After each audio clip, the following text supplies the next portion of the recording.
Hey bookish friends, I have my anticipated releases video for you this week. This maybe should have come out in January, but to be fair, only one of the books on this list has already come out, so it feels timely.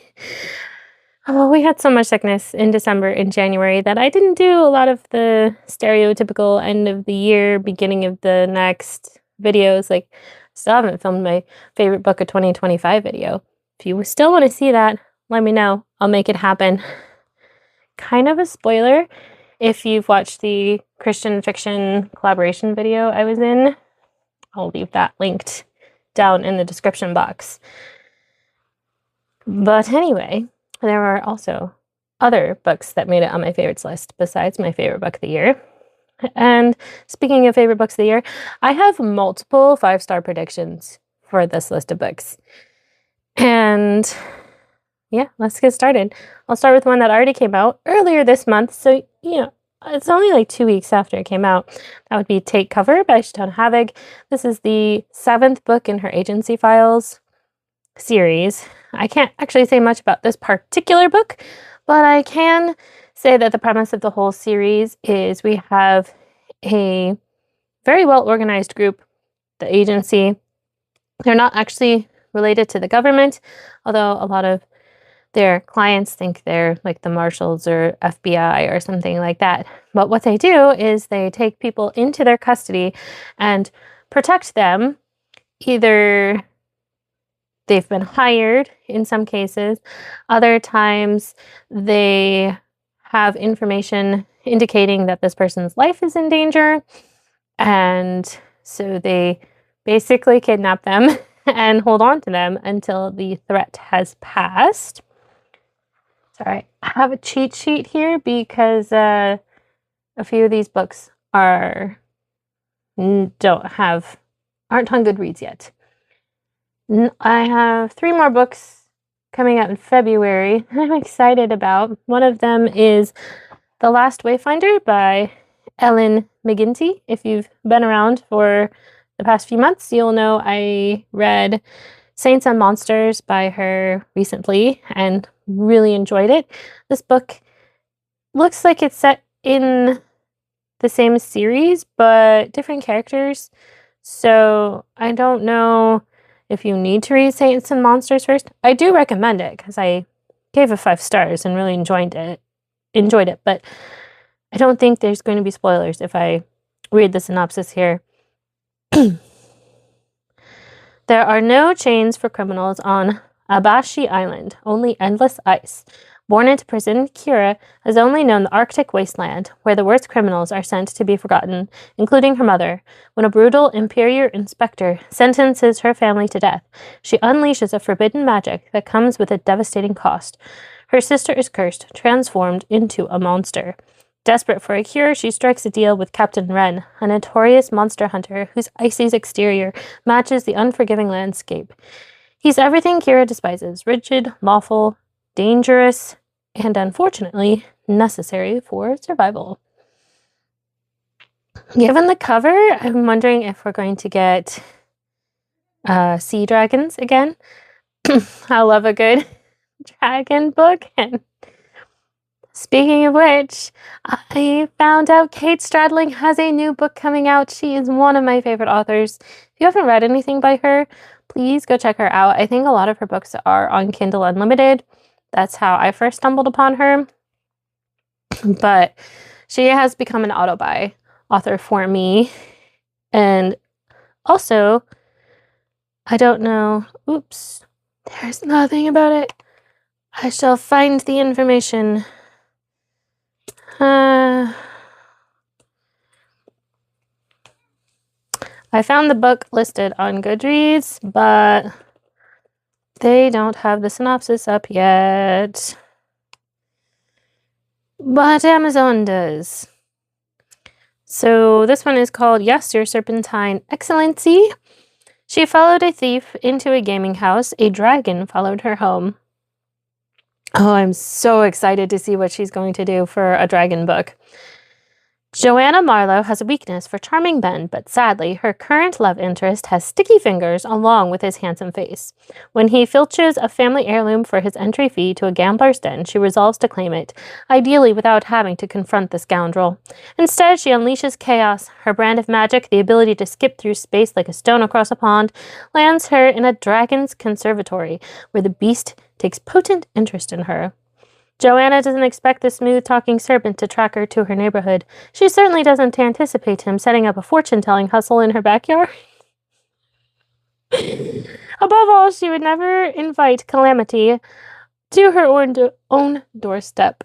Okay, that's all I need. I mean, actually, all I needed was Kate Stradling. But it sounds funny. Oh, okay. Back to Amazon for the other one. Can you guess what it has on the cover? If you guessed dragon, you'd be correct. And gotta find this one too. Maybe I should have just looked these up on Amazon instead of Goodreads. The next one is Flame Theory by C.F.E. Black. This is going to be the first book in a series. Don't know how many books. It's one of the books that I believe we're reading for Chantel at Chantel Reads All Day's Indie Book Club. Let's see what this one's about. I have no idea. I just saw dragon on the cover and Chantel recommended it, so that's enough for me. An imposter, a mafia heir, a dragon race that could kill them both. The perfect mashup of Six of Crows and How to Train Your Dragon. It's illegal to own a wild dragon. It's even more illegal to bond with one. I spent my life scraping by in the city's underbelly, doing whatever it takes to give my family a better future. So when I'm offered a place at the kingdom's most prestigious dragon riding academy, I seize the chance, no matter that I'm diving headfirst into dangerous waters. To survive, I have to hide who I am and keep the truth about my dragon buried deep. But at Carden Lot College, secrets don't stay hidden for long, especially not from Rushland Covington, the Academy's golden heir, who's far too clever for his own good. Behind that perfect smile, he's chasing a forbidden mystery about dragons, and somehow I'm the key to solving it. Okay. Next, we're moving on to March. I will mention first that Chautona Havig has another book in her bookstring series coming out called CrossWords.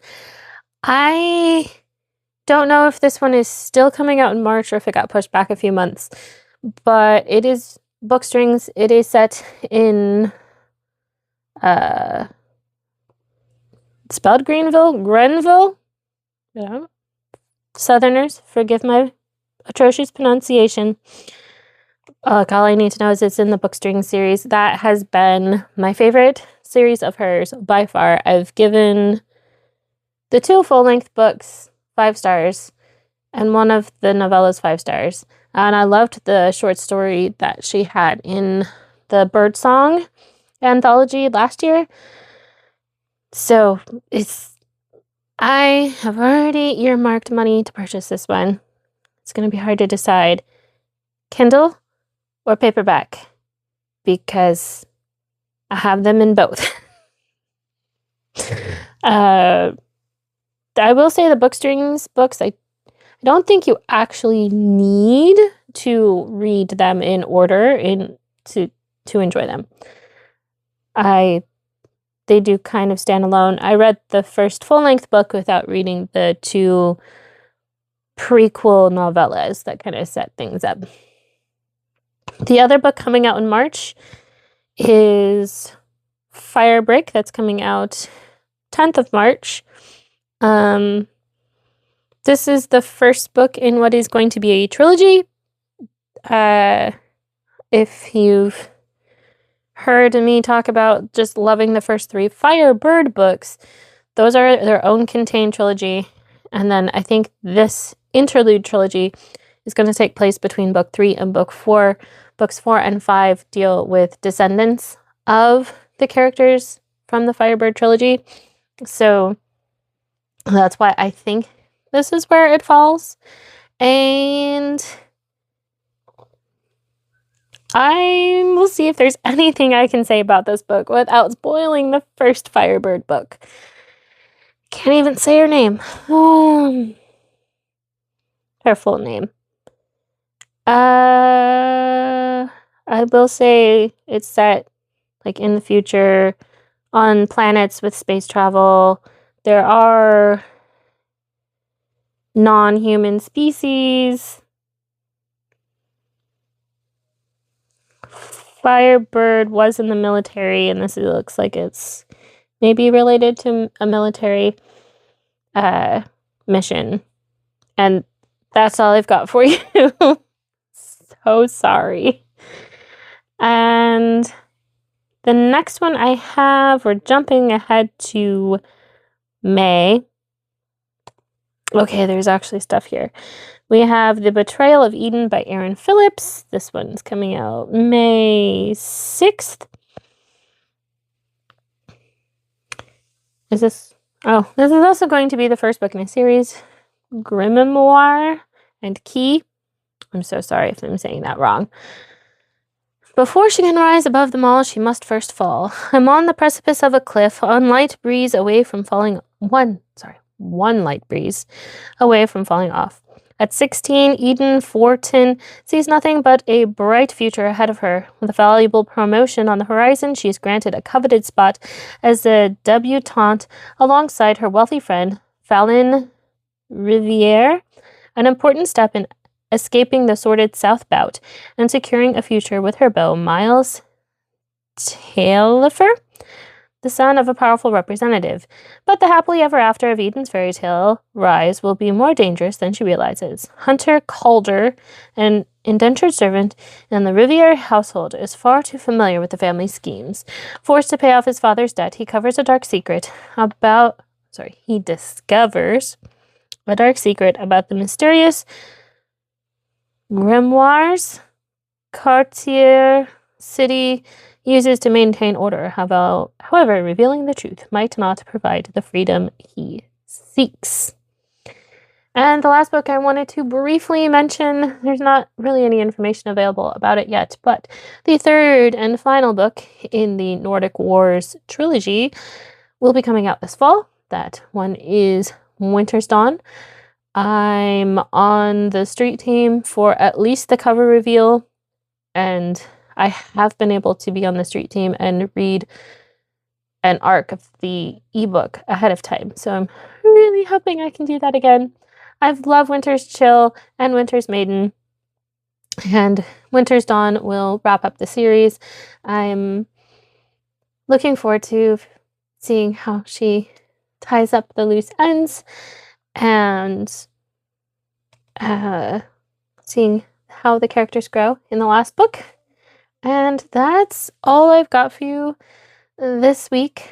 Let me know, again, if you're interested in hearing my favorite books of 2025. Do you want like top 5, top 10? Do you want to see what made it onto my favorite book bracket, which would be 12 books, my favorite book of each month? Let me know. And are there any books coming out this year that I should be aware of that I didn't know? Let me know if you know of any, or a favorite book you read recently. And until next time, happy reading.